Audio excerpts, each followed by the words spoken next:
I've never understood Jody's mom from Baby Boy more than I have in this era of my life. So much has changed. I wanted to come back to my channel, but I started overthinking it. I saw a video a man posted.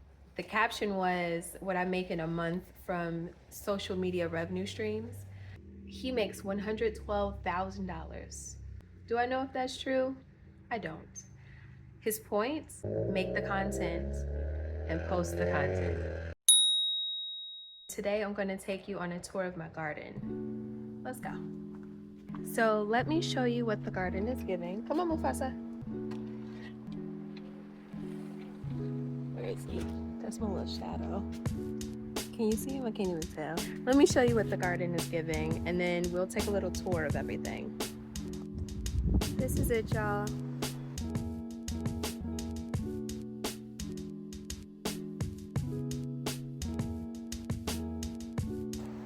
Lots of different projects that are in progress, but I don't mind having a bunch of open tabs. So we'll start over here with this raised bed. We have a bunch of different vegetables and a mix of flowers, just random things. Everything is in buckets. That makes it easier to move things around if you need more or less light. And do you know what this is? You probably do, by the flowers and the fruit. This is a bell pepper. Yeah. And it's exciting, like y'all, we're starting to see growth. This is our resident protector. She just had a few babies, but she keeps some of the burrowing animals at bay. So we don't chase her off, we keep her around, and we even give her a little food every now and again. So, hey mamas. I don't pet her like I would an indoor cat. I just kind of let her do her thing. Let's go over here. And oh, actually, before I get down there, let me show you this.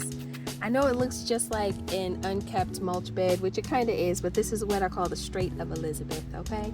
This snake plant was passed down. The cold shocked it. So what I did was pulled out the dead matter, and for the parts that had a little bit of roots, I planted a couple pieces in here, and you can see that even the dead part is starting to come back to life. So plants remind you of that cycle of life and death all the time, right? Cats be knowing stuff too, y'all. Look at her. Tell us the secrets of the universe. I have a vision for this trellis area over here. All of my vining plants are just gonna make it all lush and beautiful and whatnot. And then I'm gonna add like a grading wall, a wall of grading over here and over on that side. So it just looks like a whole floral wall entrance when you walk in there. I really have this beautiful vision of this coming together. Is it gonna look like that? I do not know. But down here, this is what I got for the trellis. So do you know what this plant is? Do you recognize the leaves? There are no flowers on this one, but that's a cucumber plant. And it's starting to vine up the trellis. It really took off though once I put this plant next to it. Do you recognize the leaves maybe? This one doesn't have flowers yet either, but this is a morning glory plant. And when I first got it, it was just kind of hanging over the top of this little tiny trellis, but you can see it has definitely started its ascension up here. And the crazy thing is, the cucumbers have been there for weeks for sure. But once the morning glory came and touched leaves with the cucumber started vining and growing up the trellis instead of just growing like broad leaves, you know what I mean? And then over on this side, this is a plant that's really exciting for me. So this is another cucumber. This one actually has some flowers. Aren't they pretty? And then this over here is a firecracker plant. This plant is also called a candy corn. You can see why. And it, again, was just hanging over the top of the trellis when I first bought it. But look at all this new growth. Look at all that new growth. And then it's like the cucumber and the candy corn are racing up to the top of the trellis, like last one up there is a rotten egg. And I like that. We know that plants communicate with their roots underground, but I don't know, I just found something really magical and beautiful about these plants finding community with each other. Now, at the other end of the garden, opposite the trellis, I have another plant that I want to show you. I usually bump my head on that thing every time. I have another plant that I want to show you though real quick.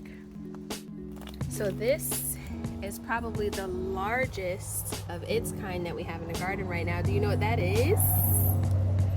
If you said sunflower, you are correct. But this is what I wanted to show you, because this guy is starting to give us peppers already. This is a banana pepper plant, and you can see it's got one that's kind of approaching large enough, or maybe large enough to cut off. I just cut one off here. Can you see that little, this is so ineffective. This little calloused cut right there.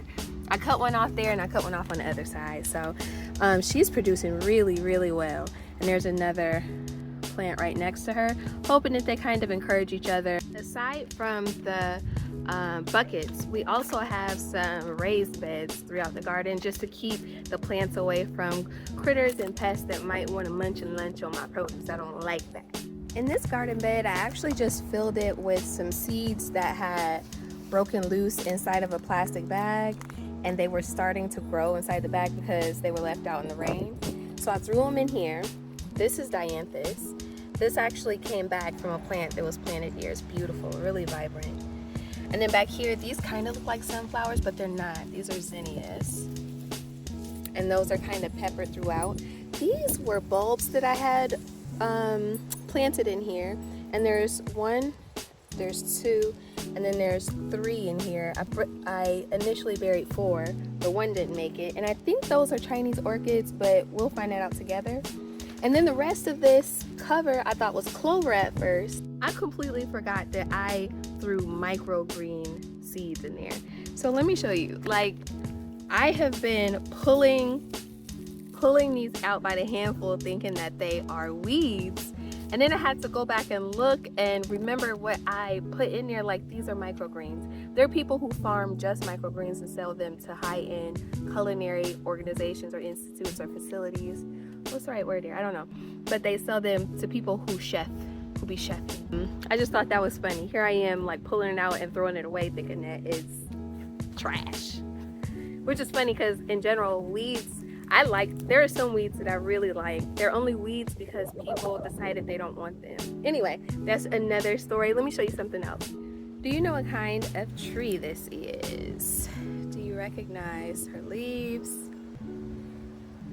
This is an orange tree. And she hasn't given any fruit yet. This is her 3rd season. But what does happen is she sheds all of her leaves and everything goes pretty barren, like this piece here. And then her foliage spontaneously returns and she gets beautiful, beautiful white blossoms that smell so good. For 3 days, I was looking for where the perfume smell was coming from. It was this orange blossom tree the whole time. And then over here, we have a raised bed with buckets. Tell me if you recognize these. Let's look at one real good. Do you recognize this plant? You might. This is broccoli. That's broccoli, okay? And then here, you may recognize this one. If you're one of these kids, it's cabbage. Were you a Cabbage Patch Kid? This one probably looks more like the Cabbage Patch Kid cartoon, like starting to form into that shape. Do you like Zuppa Toscana? This is kale. This is kale. And I actually used this kale. I used it last year to make zuppa and it was so good. What about this? Do you recognize this plant? Her flowers, her leaves. I tried to avoid her sign. There's a sign over there. What about her fruit? She actually has quite a few berries. This is a strawberry plant. And she is doing so freaking good. I don't know if y'all recognize this, but if you guessed tomato, you are correct. They are coming along just fine. And what about these, y'all? Do you recognize this pretty little, whatever, it's a sunflower. I'm just being so dramatic. She had babies. You can kind of see them over there, y'all. Look at them. He's so cute. Oh my God, they're so cute, y'all.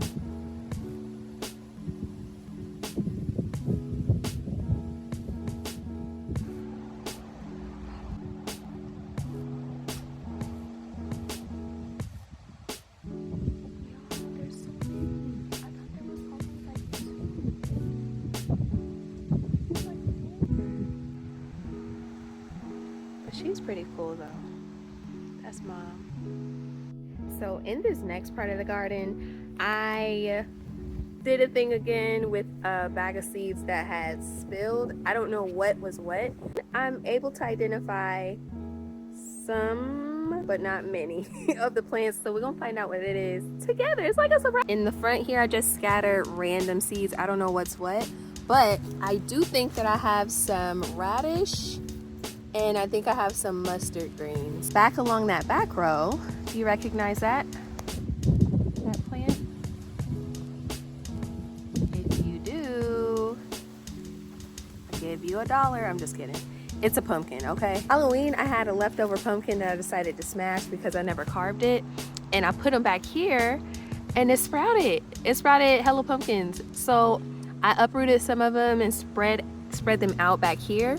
And then I transplanted a few of them over there as well. I know that they're still too close together, but I've never raised a pumpkin before, girl. No, we're gonna figure that out together. And then in the front is watermelon. Y'all look, I was pulling weeds and I think some ants bit me up. Jeez, y'all be careful out here, okay? I digress. Watermelon, damn. And over here, do you know what this is?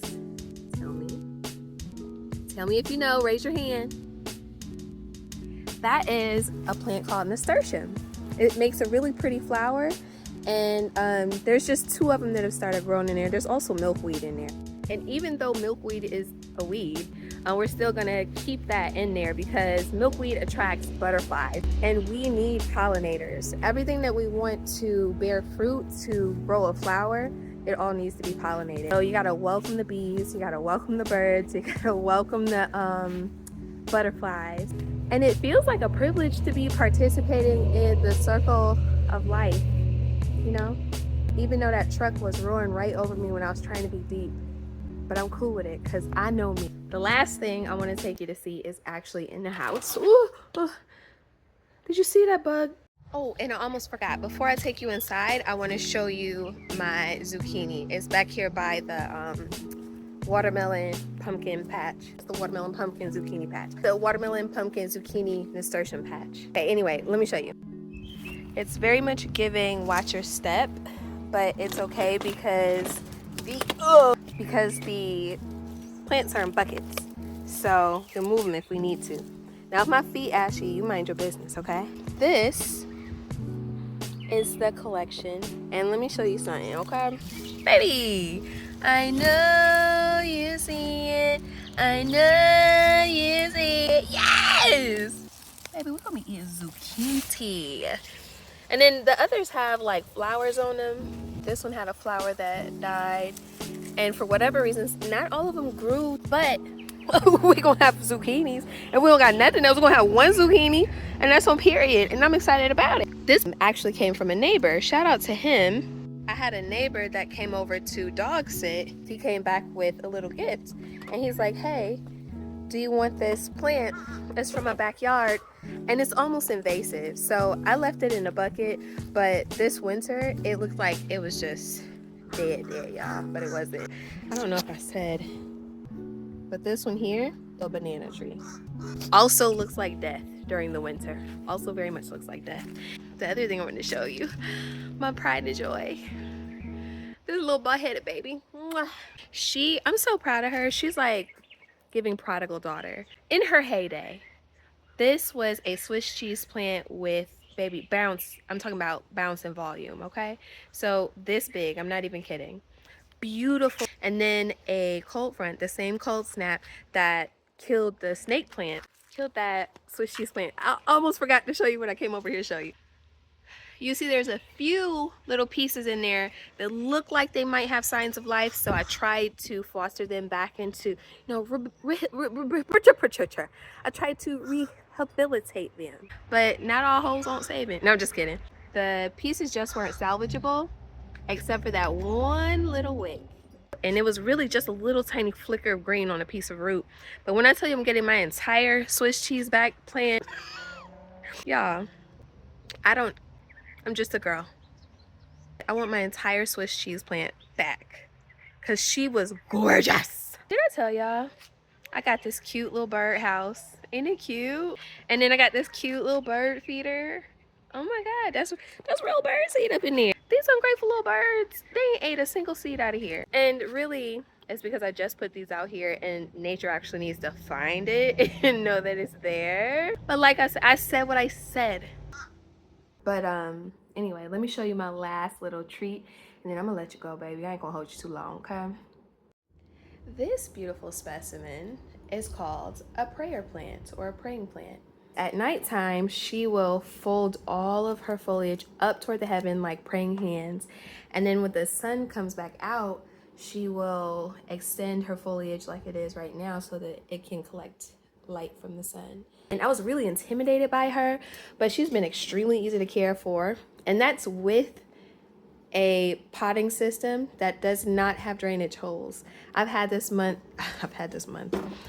plant for months, going on a year now, and I've had no issues with the lack of drainage. I just make sure that when I water her, I don't let standing water collect and just kind of sit in there. For all of the plant girlies who might be intimidated for a plant that looks a little exotic, this is a great kind of foot in the door. I hope y'all enjoyed the garden. Come on, Puddin'. Y'all can say bye to Puddin'. Say bye-bye. Stay doing things that make your heart smile. Stay near people that make you happy, you're alive, and like take care of yourself.